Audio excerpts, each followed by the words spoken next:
अजीज दोस्तों नमस्कार। अजीज दोस्तों, जनरल फैज़ हमीद को जो सज़ा हुई है, कोर्ट मार्शल हुआ है, मैंने 15 दिसंबर 2021 को अपनी वीडियो में ये पूरा आपको प्रेडिक्ट कर दिया था कि जनरल फैज़ हमीद को कोर्ट मार्शल होगा। ये उस वक्त की बात है जब अभी इमरान खान प्राइम मिनिस्टर था और अभी जनरल फैज़ हमीद पावर में था, रिटायर नहीं हुआ था। और उस वक्त ये DGISI से इसको कोर कमांडर पेशावर बनाया गया था, लेकिन तब से बाजवा और जनरल फैज़ हमीद की टसल चल रही थी और मैंने तभी प्रेडिक्ट कर दिया था कि जनरल फैज़ हमीद को, तो मैं कोई ज्योतिषी नहीं हूँ, लेकिन बहरहाल मेरी नज़र चीज़ों पे इतनी ज़्यादा होती है और मेरा अपना अनुभव है जिससे मुझे अंदाज़ा हो जाता है कि क्या होने लगा है। अजीज़ दोस्तों, 16 दिसंबर खामोशी से गुजर गया। 16 दिसंबर पाकिस्तान की हिस्ट्री का सबसे भयानक दिन है। भयानक इन ए सेंस, बांग्लादेश बनना नहीं था, पाकिस्तान के 93,000 फौजियों की हथियार फेंकने की नहीं थी, बल्कि भयानक इसलिए कि 16 दिसंबर को नवाज शरीफ जब प्राइम मिनिस्टर था, आर्मी पब्लिक स्कूल पे TTP के लोग ISI की हिदायत पे अटैक करते हैं। 100 से ज़्यादा टीचर्स और स्टूडेंट्स मारे जाते हैं। आर्मी पब्लिक स्कूल में ज़्यादा बच्चे आर्मी के लोगों के पढ़ते हैं, लेकिन उसमें ऑफिसर्स के बच्चे नहीं होते, उसमें नीचे लेवल के आर्मी के पर्सनल जो होते हैं उनके बच्चे होते हैं। TTP ने इसकी रिस्पॉन्सिबिलिटी क्लेम की थी। TTP के उस वक्त के स्पोक्स पर्सन एहसानुल्लाह एहसान ने कहा था कि ये काम हमने किया है। इसके कुछ अरसे बाद एहसानुल्लाह एहसान गिरफ्तार होता है और फिर आर्मी की कस्टडी से भाग जाता है, जहां से आज तक कोई बलोच पश्तून भाग नहीं सका। तो कैसे भागता है ये आपको अच्छी तरह समझ में आ गई। फिर भाग के जाता है और इंटरव्यू देता है, पाकिस्तान से भी निकल जाता है, आज तक नहीं पकड़ा गया, कहाँ है किसी को नहीं पता। उसने इंटरव्यू में कहा था कि आर्मी पब्लिक स्कूल के लिए हमें ISI ने कहा था और हमें ISI बाकायदा लिस्टें देती थी कि किन किन के ऊपर हमला करना है, कौन से पॉलिटिशियंस को टपकाना है। उसने कहा इलेक्शन के दौरान हमें ख़ास तौर पर हिदायत थी कि नवाज शरीफ की पार्टी और पीपल्स पार्टी और MQM, इनको आपने टारगेट करना है। फ्री हैंड दिया गया था इमरान खान की पार्टी को 2013 के इलेक्शन और 2018 के इलेक्शन में।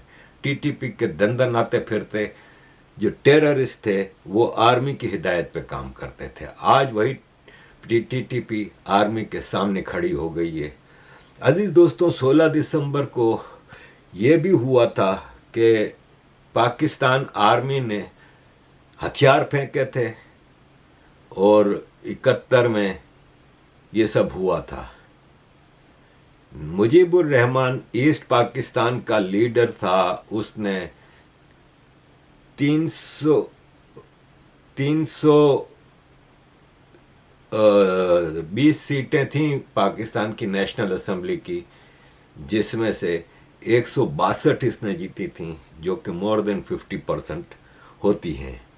और सिंपल इसका वो था कि मैं बनूंगा, लेकिन याह्या खान तैयार भी हो गया था कि उसको प्राइम मिनिस्टर बनाने के लिए असेंबली का इजलास भी बुला लिया गया था।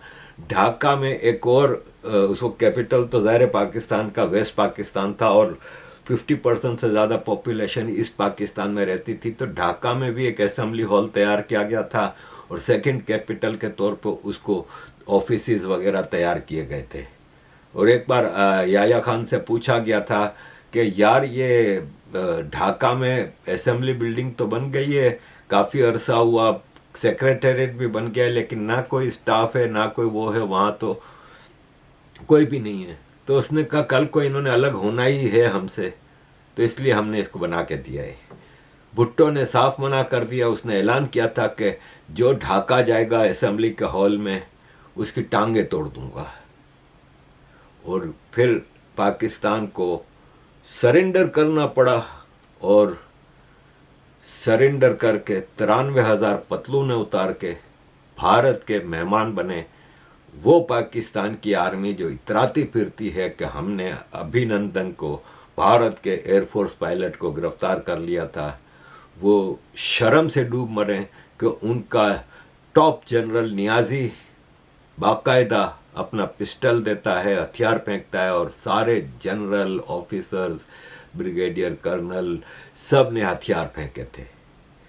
वो पाकिस्तान जिसके भुट्टो ने उस वक्त यूनाइटेड नेशंस की सिक्योरिटी काउंसिल में स्पीच करते हुए कहा था कि पाकिस्तान 1000 साल तक भारत से जंग लड़ेगा, और इसके ही कुछ ही देर बाद पाकिस्तान ने हथियार फेंक दिए। अजीज दोस्तों, जिन्ना ने कहा था कि दुनिया की कोई ताकत पाकिस्तान को अंडू नहीं कर सकती, लेकिन जिन्ना के मरने के 24 साल बाद भारत ने ये कर दिखाया। अजीज दोस्तों, थोड़ा मैं पाकिस्तान की हालत के ऊपर बताऊंगा। पाकिस्तानियों की जो बैंकरप्सी है, सोशल बैंकरप्सी, वो इंसानियत से कैसे दूर चले गए, उस पे आने से पहले एक वाकया हुआ है कि बिहार के चीफ मिनिस्टर नीतीश कुमार ने एक अवार्ड से वो सर्टिफिकेट डिस्ट्रीब्यूशन में एक मुसलमान लड़की का हिजाब पहना हुआ था उसने मुंह पे, तो उसको नीचे किया। उस पर बहुत ज़्यादा शोर मच रहा है और मैं भी पर्सनली, आपको पता है कि मैं तो हिजाब के खिलाफ हूँ, सब कुछ है, लेकिन बहरहाल भारत का लॉ तो इनको इजाज़त देता है। तो फिर एक चीफ मिनिस्टर के लेवल को ये हरकत करके आप क्या कर रहे हैं?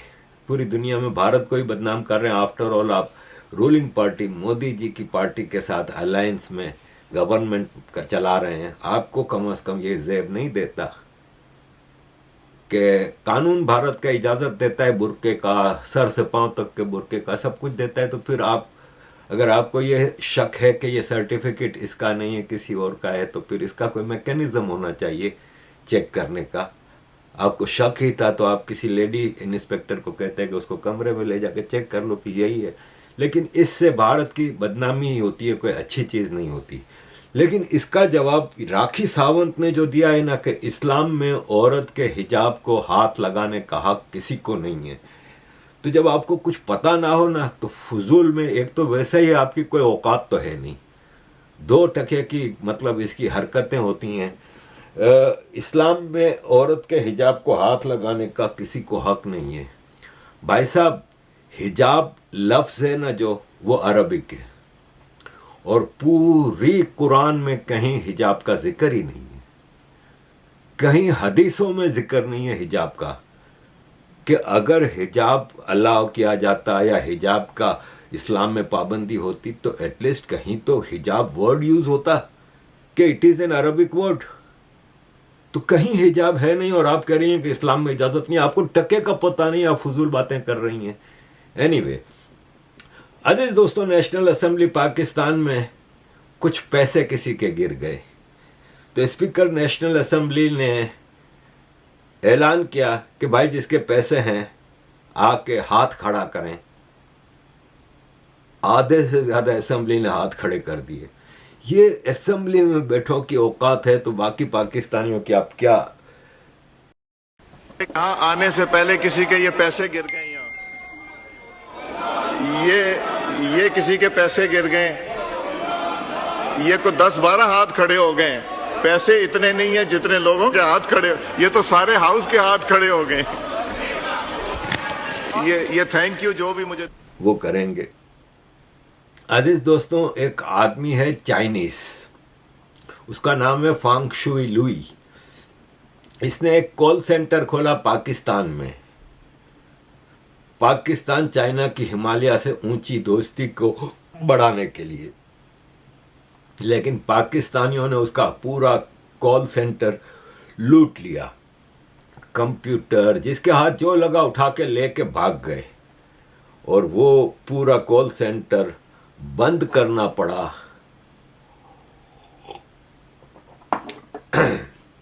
पाकिस्तान ने अभी ऐलान किया कि एक्स जो ट्विटर है वो अपना ऑफिस पाकिस्तान में खोले, वरना हम एक्स बंद कर देंगे, और इस बार ऐसा बंद कर देंगे कि वीपीएन से भी नहीं चलेगा। अब मुझे बताओ कौन पाकिस्तान में इन्वेस्टमेंट करेगा? पाकिस्तान में कोई पागल ही होगा जो कि पाकिस्तान में इन्वेस्टमेंट करने आएगा। अजीज दोस्तों, कुछ पॉलिटिकल अपसेट चल रहे हैं पाकिस्तान में। पीओके में मैंने आपको बताया था कि मुसलसल प्रोटेस्ट हो रहे थे कुछ महीनों पहले, और एक अवामी एक्शन कमेटी थी जो कि इन सारे चीज़ों को हैंडल कर रहे थे। उनकी डिमांड्स थी जो कि जायज़ थी, क्योंकि सोशल मीडिया के माध्यम से जब ये देखते थे कि इन्हीं के कश्मीर, जो कि असल में भारत का ही कश्मीर है, उसमें जो भारत के हिस्से में मतलब कंट्रोल में है, जो उसमें किस तरह पब्लिक की लाइफ स्टैंडर्ड हाई है। मतलब अभी आप देखें कि एक कश्मीरी लड़का आकिब नबी 7.5 करोड़ रुपया या 8.5 करोड़ रुपए में आईपीएल में गया, और कई कश्मीरी लड़के वहाँ पे खेल रहे हैं।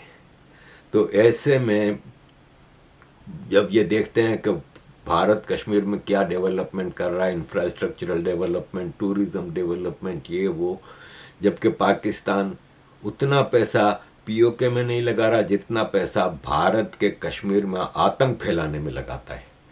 तो आफ्टर ऑल फिर कश्मीरी भी बेवकूफ़ नहीं है। तो अब वापस वादे शादे हुए थे उस वक्त कि भाई हम ये कर देंगे वो कर देंगे। मैंने उस वक्त की वीडियो में भी बताया था कि ऐसा कुछ नहीं होगा, कोई चीज़ इनका वादा पूरा नहीं होगा, और यही हुआ। और अब ये आलम है कि प्रोटेस्ट वापस शुरू हो गए पूरे कश्मीर में। रावलाकोट पीओके में जो प्रोटेस्ट हुआ उसमें इलेक्ट्रिसिटी की हद से ज़्यादा लोड शेडिंग, मोबाइल और इंटरनेट बिल्कुल ही बंद हैं, और कश्मीरी जर्नलिस्टों को उठा के लेके गए हैं, जिसमें से एक सोहराब बरकत नामी जर्नलिस्ट है जो पाकिस्तान आर्मी के एक्शंस के खिलाफ रिपोर्टिंग करता था, वो गायब है, उसको उठा के ले गए हैं। Umar Nazir Kashmiri core member Kashmir joint action committee ने एक स्ट्रॉन्ग मैसेज दिया है पाकिस्तानी गवर्नमेंट को, और इन्होंने अल्टीमेटम दिया है कि अगर हमारे डिमांड पूरी नहीं हुई तो हम पूरा कश्मीर ब्लॉक कर देंगे और सारे रास्ते बंद कर देंगे, और कश्मीर से जो इलेक्ट्रिसिटी पंजाब की तरफ जा रही है उसको भी हम रोक देंगे। ये सिचुएशन है। दुनिया देखे कि सब कहते हैं कि पाकिस्तान भारत कश्मीर में ये कर रहा है वो कर रहा है, ये देख लें कि क्या हो रहा है। अजीज दोस्तों, कुछ लोग कहते हैं कि बलूचिस्तान और केपी में तो इतनी ज़्यादा प्रोटेस्ट चल रहे हैं, चीज़ें चल रही हैं, एक सिविल वॉर चल रही है, लेकिन सिंधु देश की आज़ादी का कहीं कुछ नहीं है। तो अभी सिंध में सिंध कल्चर डे मनाया गया। उस सिंध कल्चर डे में कराची में प्रोटेस्ट हुए, और सिंधु देश की तरफ, आज़ाद सिंधु देश के लिए प्रोटेस्ट किए गए। इसको कुछ सिंधी हाईलाइट करने की कोशिश कर रहे हैं, लेकिन मैं आपको बता दूं मेरा अपना जो एक्सपीरियंस है और मेरी अपनी जो सोच है वो ये कि ये वो सिंधी लोग हैं जो निकाले गए थे बाकायदा पीपल्स पार्टी की तरफ से, क्योंकि सिंध में गवर्नमेंट पीपल्स पार्टी की है, पूरी पुलिस सिंध की पीपल्स पार्टी की है, जियाले हैं सारे पीपल्स पार्टी। जैसे इमरान खान के उसको यूथी कहा जाता है, ऐसे पीपल्स पार्टी के कारकुनों को, वर्कर्स को जियाले कहते हैं। तो जियाले थे सारे पुलिस वाले, क्यों गिरफ्तार नहीं किए एक को भी, जो आज़ाद सिंधु देश की बात कर रहे थे। ये सिंधु देश का इस वक्त शोशा पीपल्स पार्टी का बिलावल भुट्टो इसलिए छोड़ रहा है कि आर्मी पर प्रेशर डालना कि 28वीं कॉन्स्टिट्यूशनल अमेंडमेंट ना लाए, जिसमें छोटे प्रोविंसेस बनाने की बात की गई है, पाकिस्तान के करंट प्रोविंसेस को तोड़ने की बात की गई है, जिसमें सिंध में कराची को एक अलग प्रोविंस बनाने की बात की गई है। कराची के बगैर सिंध कुछ भी नहीं है, और मैं भी सिंध को डिवाइड करने के खिलाफ हूँ। मैं भी कहता हूँ कि नहीं, कराची को आप सिंध से अलग नहीं कर सकते, लेकिन पीपल्स पार्टी का मकसद तो ये है कि उनकी लूटमार बंद हो जाएगी। अगर कराची इनके हाथ से निकल गया तो कराची से फिर इनको हुकूमत नहीं मिलेगी। अगर कराची प्रोविंस बन जाता है तो इनका मकसद तो इसलिए है कि इनकी लूटमार बंद हो जाएगी। मेरा आर्ग्यूमेंट ये है कि कराची में कौन से दूध के धुले बैठे हुए हैं जो पीपल्स पार्टी के नहीं है। एमक्यूएम है जो सरकारी एमक्यूएम, कोर कमांडर वहाँ पे रूल कर रहा है, डीजी रेंजर्स वहाँ पे रूल कर रहा है। तो कौन सा कराची में दूध की नहरें बहना शुरू हो जाएंगी? कुछ भी नहीं होगा, और ज़्यादा लूटमार होगी और सिस्टमेटिक कराची पंजाबी आर्मी का बिल्कुल एक पिट्ठू बन जाएगा और उनके लिए ऑपरेशनल हो जाएगा वहाँ से।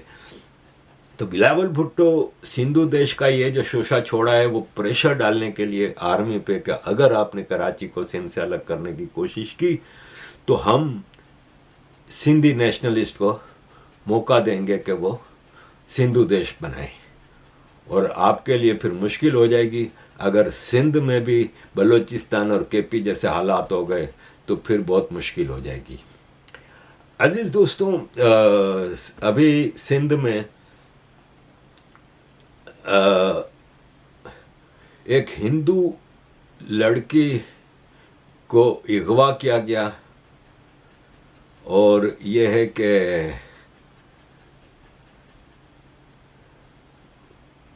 एक और मंदिर को तोड़ने की कोशिश हो रही है वहाँ पे। सिंध में हिंदू लड़कियों के अगवा मामूली बात है, रोज़ की बुनियाद पर हो रहा है, कोई इसको रोक नहीं रहा। लेकिन अभी एक बहुत पुराना हिंदू मंदिर था जो होसरी हैदराबाद सिंध के पास है, उसको एक लैंडलॉर्ड है जो जागीरदार है वो तोड़ के अब उसकी ज़मीन अपने कब्ज़े में लेना चाह रहा था। तो हज़ारों हिंदू सिंधी प्रोटेस्ट करने लगे। हैदराबाद बदीन के हाईवे पे कई घंटे तक इन्होंने प्रोटेस्ट किया, पूरी ट्रैफिक रोक दी और इन्होंने कहा कि हम इस मंदिर को तोड़ने से रोक रहे हैं तो उस पे हमें धमकियां दी जा रही हैं। अजीज़ दोस्तों, यहाँ पे मैं बता दूं कि पाकिस्तान में 1800 हिंदू मंदिर और सिखों के गुरुद्वारे थे, लेकिन आज उन 1800 में से सिर्फ 37 ऑपरेशनल हैं और बाकी 1763 मंदिर और गुरुद्वारे ख़त्म कर दिए गए हैं। और उस पे यह है कि भारत में मुसलमानों का रोना है कि माइनॉरिटीज़ के राइट्स नहीं है, ये है वो हैं, जबकि सबको पता है कि भारत में माइनॉरिटीज़, अव्वल तो माइनॉरिटीज़ सेक्युलर देश में होती नहीं है, लेकिन जो मुसलमान हैं भारत के वो तो दंदनाते फिर रहे हैं। अब जैसे एक मिसाल है कि अभी जो वाक़या हुआ था जो दिल्ली में जिसमें डॉक्टर पकड़े गए थे, वो आपके जो कश्मीर के चीफ मिनिस्टर हैं उन्होंने अभी कहा था कि वैष्णो देवी मेडिकल इंस्टीट्यूट में, मतलब उन्होंने ये कहा था, कश्मीर के जो चीफ मिनिस्टर हैं उमर अब्दुल्ला, उन्होंने कहा था कि ये जो